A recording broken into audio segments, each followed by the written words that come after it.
Specifically विभागामुळे. हं, हं, हं. हे यासोबतच एक वेव्ज बाजार म्हणून सुद्धा एक चांगला उपक्रम, नाविन्यपूर्ण उपक्रम इफ्फीमध्ये सुरू झालेला आहे. मला एक सांगा, की या बाजाराचा नेमका उद्देश काय आहे आणि निर्माते आहेत, आपले वितरक आहेत, तंत्रज्ञ आहेत, या सगळ्या मंडळींना यामधून नेमका काय फायदा होऊ शकतो? त्यांच्यासाठी हा उपक्रम गेम चेंजर, एक कलाटणी देणारा कसा ठरू शकतो?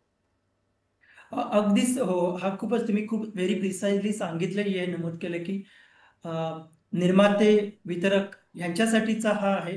जसं इफ्फी हा सर्वसामान्य प्रेक्षक रसिकांसाठीचा फेस्टिव्हल आहे. त्याच पद्धतीने वेव्हज ही 19 वर्ष झाली आता वेव्हज होतं आपल्याकडे गोव्यामध्ये.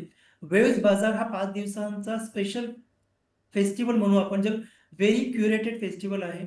यावर्षी या फेस्टिव्हलमध्ये 7 देशातील सुमारे 300हून अधिक सिनेमे निवडले गेलेले आहेत. हं. ह्याच्यामध्ये कुणीही सिनेमे पाठवू शकत नाही. ह्या क्युरेशनची पद्धत खूपच वेगळी आहे आणि ती व्हेरी प्रिसाइजली एंटरटेनमेंट ओरिएंटेड न राहता सिनेमा हा दिशा देणारा कसा असेल, आपल्या देशातले, देशाबाहेरचे, आशियातले, जगभरातले निवडक सिनेमे इथे दाखवले जातात. पण ते दाखवताना ते सर्वसामान्य प्रेक्षकांना समोर ठेवून नाही, तर जगभरातल्या festival curator, festival director, program manager, निर्माते, सहनिर्माते, प्रदर्शक, प्रस्तुतकर्ते, वितरक यांच्यासाठीचे आहे. कारण की मोठ्या प्रमाणामध्ये सिनेमांचं देवाण-घेवाण, सांस्कृतिक देवाण-घेवाण, कल्चरल देवाण-घेवाण ज्याला आपण म्हणतो, ते ह्या वेव्हज बाजाराच्या माध्यमातून होतं.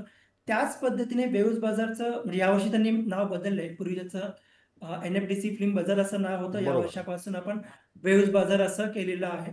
वेव्हज बाजारमधून होतं काय, तर अनेक नवीन होतकरू, उत्साही सिनेकर्मींना आपल्यासाठी एक प्लॅटफॉर्म मिळतो, ज्याच्यामध्ये जी आपली कथा घेऊन येतात, ज्या कथेवरती ते प्रेझेंटेशन होतं. अनेक जण आपला सिनेमा अर्धवट तयार झालेला त्या स्थितीमध्ये घेऊन येतात. एखादा सिनेमा पूर्ण झालेला आहे, पण त्याला जगाच्या पार्श्वभूमीवरती त्याला मांडायचा आहे, जगभरातल्या फेस्टिव्हलमध्ये मांडायचा आहे.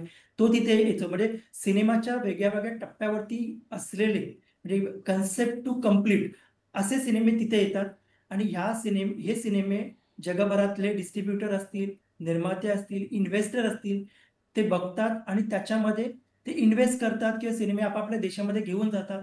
आपल्याला आवडलेले सिनेमे आपण इथे घेऊन येतो.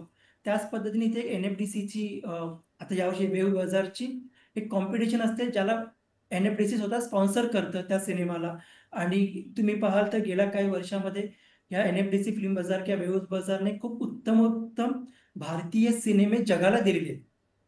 सो बरोबर, वेव्हज बाजार हा पाथ ब्रेकिंग प्रोजेक्ट मी मानतो. बरोबर. म्हणजे भारतीय